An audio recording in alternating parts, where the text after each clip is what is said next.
नबी सल्लल्लाहु अलैहि वसल्लम ने इरशाद फरमाया, इन्नमल आमालु बिन्निय्यात, आमाल के सवाब का दारोमदार नीयतों पर है। नीयत अच्छी होगी तो अमल के ऊपर सवाब मिलेगा, अच्छे अमल के ऊपर, और अगर नीयत बुरी होगी तो अच्छा अमल के ऊपर भी सवाब नहीं मिलेगा। दूसरी हदीस मुबारक में नबी सल्लल्लाहु अलैहि वसल्लम ने इरशाद फरमाया, जो हमारे मुआशरे में बहुत एक चीज़ आम है कि हम सब उस अमल को करते हैं लेकिन नीयत की ख़राबी की वजह से सवाब से महरूम रह जाते हैं। हुज़ूर सल्लल्लाहु अलैहि वसल्लम ने इरशाद फरमाया, हक़्क़ुल मुस्लिमी अलल मुस्लिमी खम्सुन, मुसलमान के दूसरे मुसलमान पर 5 किस्म के हक़ हैं। सबसे पहला फरमाया रद्दुस्सलाम, उसके सलाम का जवाब देना। वइयादतुल मरीज़, मरीज़ की इयादत करना। नंबर 3 पर फरमाया वत्तिबाउल जनाइज़ी, जब वो फोत हो जाए तो उसका जनाजा पढ़ने के लिए जाना। चौथे नंबर पर फरमाया व इजाबतुद दावती, मुसलमान की दावत को कबूल करना।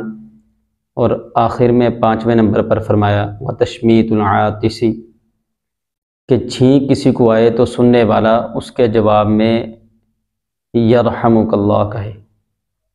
अब ये ऐसे आमाल हैं, 5 किस्म के ऐसे हक़ हैं कि हम सब इनको करते हैं लेकिन नीयत की ख़राबी की वजह से सवाब से महरूम रह जाते हैं। जनाजे भी पढ़ते हैं, मरीज़ की इयादत भी करते हैं, अखराजात भी करते हैं, तोहफ़े तहाइफ़ भी लेकर जाते हैं, सब कुछ करते हैं, लेकिन नीयत के ख़राब होने की वजह से कि अगर नहीं जाएंगे तो वो मुझे पूछेगा, मुझे ताना देगा, जिसकी वजह से हम इतने बड़े सवाब से महरूम रह जाते हैं। सबसे बड़ी ख़राबी तो ये कि अमल भी किया, पैसे भी खर्च किए, वक़्त भी निकाला, लेकिन नीयत के ख़राब होने की वजह से कि लोग क्या कहेंगे अगर ना गए, अगर ये अमल ना किया तो काम ख़राब हो जाता है, जिसकी वजह से सवाब नहीं मिलता।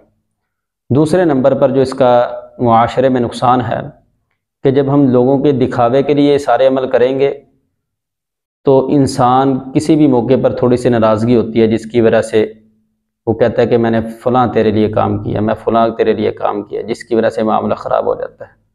अगर यही अमल हमने अल्लाह की वजह से किया हो, अल्लाह के लिए किया हो, एक अपना हक़ समझ करके एक दूसरे मुसलमान का हमारे ऊपर हक़ है, तो फिर कल को वो कोई बात भी कह दे तो फिर बंदे को शिकवा नहीं होता, कोई परेशानी का सामना नहीं करना पड़ता, गुस्सा नहीं आता, लड़ाई झगड़ा नहीं होता। बंदा दिन को समझा लेता है कि मैंने उसके लिए अमल किया ही नहीं, अगर उसने कुछ बात कर दी तो कोई मसला नहीं, मैंने तो अल्लाह के लिए अमल किया था, अल्लाह ने मुझे इसका अजर देना है। दुआ अल्लाह ताला हम सब को जितने भी आमाल जो हम कर रहे हैं इनके ऊपर अजर अता फ़रमाए और हमारी नीयतों को दुरुस्त फ़रमाए। आखिर दावाना अनिल हम्दुलिल्लाहि रब्बिल आलमीन।